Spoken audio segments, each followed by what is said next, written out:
Hi, everybody. I just hope this works. This does work, indeed. So, welcome, guys. Many of you have been studying business or are studying business. Many of you are interested on being a founder, and some of you are questioning yourself, like how to do it, how to start, and what do I actually need to be a good founder or a founder at all. Well, I'm here to tell you a little bit about what we did at DeinHandy and about my way to get there, because there's a couple of different ways on how to found a company. There's these VC guys or incubator guys that are thrown out there, sometimes a little green behind their ears, and there's other guys that take a little longer. For me, I took a little longer. I didn't just jump in, but I took my time and tried to take some learnings before actually going into it.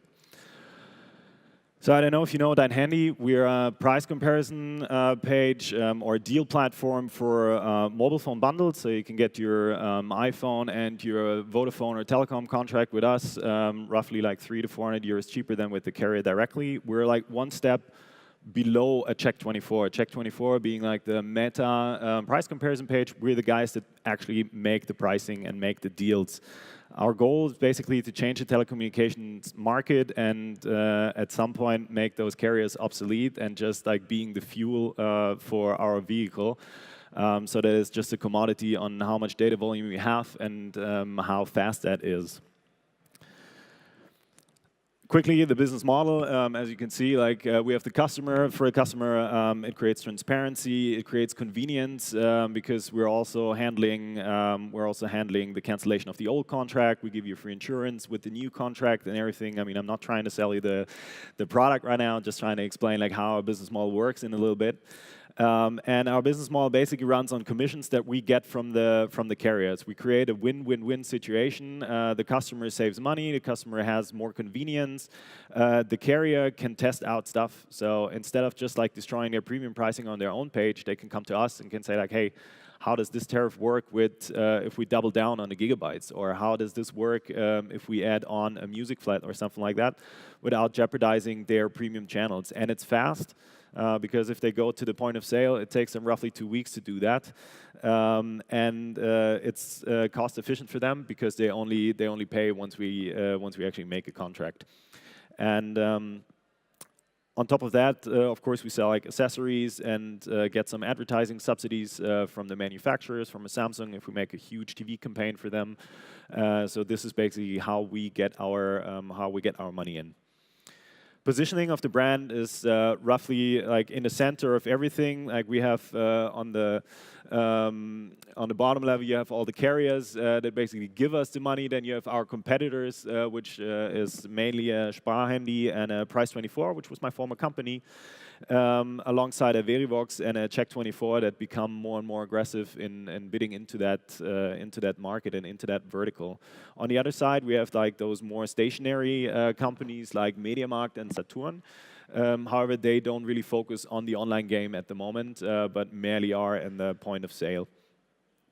Our target group is young agers, is people in between 18 and 35, because they actually make the mobile phone decision for 3 generations. I mean, you guys, you decide for yourself what kind of tariff you're getting. You decide for your parents and you decide for your grandparents if they ask you like, hey, what the hell should I get? I have no clue about that. So this leads us with a really broad range of customers, and we actually managed over the past years, within 3.5 years of existence right now, to become market leader. That's just the traffic numbers. Also in sales and conversion rate, we're on a pretty good level. Fortunately, you see GmbH as the usual market leader. They have 15 years ahead. And you have Price24, which was 4 years ahead and had roughly 200 million in gross media spendings backed by 7 ventures. Which was a really, really big deal, but which in the end didn't really turn out for these guys. They were actually taken off the market by Verivox early last month. So this leaves us a little more of a playing field to grow faster and to develop our position even more. What's our cutting edge? Our cutting edge is actually our social media marketing at the moment. Compared to, as I said, a Price24 that has 200 million in gross media on TV, we're basically founding our success on social media. Social media being Facebook, being Instagram, and those alikes. And we can actually do that on a performance level, which is rare, especially for the telecommunications business. And we're dominating that at the moment. As you can see, like the interaction rates that we're having, we're covering more than 50% of all interactions in the entire telco market on social media. Go towards our company, which is a real driver and which we hope to continue in the future. But let's now see how we actually got there as a company.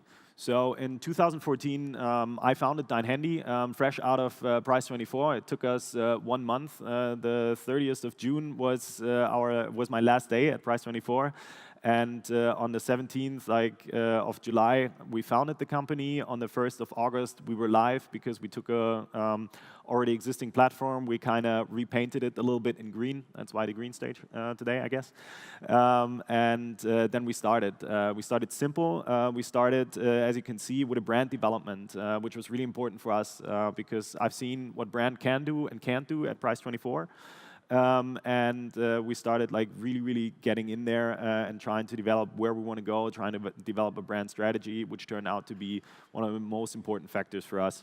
2015, we started with a pretty big TV campaign backed by RTL back then, and the IP group, which was sort of our big bang into the market to cover reach, to really trying to get in there. We had spots on Formula 1 and at Deutschland sucht den Superstar, which kind of blew up the page, but which also got us pretty crappy customers.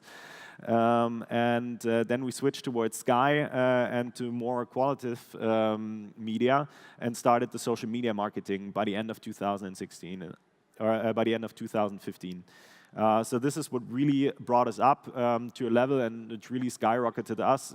So we actually were able to then in 2017 place 5th in the Gründerszene Wachstumsranking, which was a huge honor for us, but which also has proven to us that we did the right things and that we really had our foot on the gas. We then started early this year, we started DeinHome as a new innovation, which I'm getting to in a second. And we started with other brand-aware initiatives, such as our photo award and a cooperation with the WWF. By the end of the month, we will be partaking in the German Brand Award as well, which is also a really good step for us forward, and which manifests that we have this need of brand development further, because this is like a distinguishing element if you really want to build a lasting company.